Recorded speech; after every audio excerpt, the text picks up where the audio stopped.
এ গুদ মারছে আইছিলাম টুনি মাও তো করে এটা দিয়ে পুরা টুনির মাও। ওই বন্ধুরা তার মানে আমি আজকে টুনি মাও করে সে বাস খাইলাম, কারণ আজকে না দেখি রাস্তাঘাটে একটা টুনি মাও নাই, এটা টুনি মাও সব কোনে গেছো গো। তার মানে টুনি মাও গুলা কোনো সব খেতা খেতে ঘুম পাড়তাছে, কারণ আজকে রাতে যে বৃষ্টি আইছিল আমি কইলাম গোপার হয়ে যাই করো আজকে টুনি মাও না দেখা আমরা পাইতে। তার মানে আমার ভাগ্যটা খারাপ গো, খালি আজকে বুড়া টুনি মাও দেখি গো রাস্তায় রাস্তায়। আমি কইলাম তোমরা রাস্তায় পাড়ার মধ্যে তোমার ছোট টুনি মাও করে রাস্তায় পাড়া দেখারো না, কিন্তু তার করবো না, কারণ আমি আজকে আছি টুনি মাও দেখবার, আর সেই জন্য কিন্তু বাইরে বাড়া উঠ দেবো না। ওই বন্ধুরা আজকে যদি টুনি মাও না দেখারে তাহলে আমার জীবনই রাখবো না।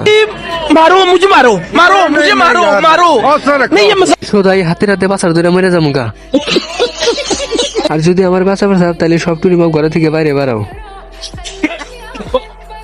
ভাগ্যা গাইস হাত মরে খেবো, ঈদের কদিন আছে, ঈদের বাদে মরিরো। এখন মরে গেলে আত্মালা ছটফট করবো, কারণ ঈদ আছে, ঈদের মধ্যে কত টুনি মাও দেখলাম নেই, আর আমি সেই জন্য সিদ্ধান্ত নিলাম ঈদের বাদে মরবো না। আর বন্ধুরা আমার কিন্তু ফলো করতে ভুলবেন না, আর এই ভিডিওটা কিছুই বলবো না। বাই বাই গাইস, আজকের ব্লগটি আমার জন্য সবাই ভালো থাকবেন, সুস্থ থাকবেন, আর আমার জন্য দোয়া করবেন।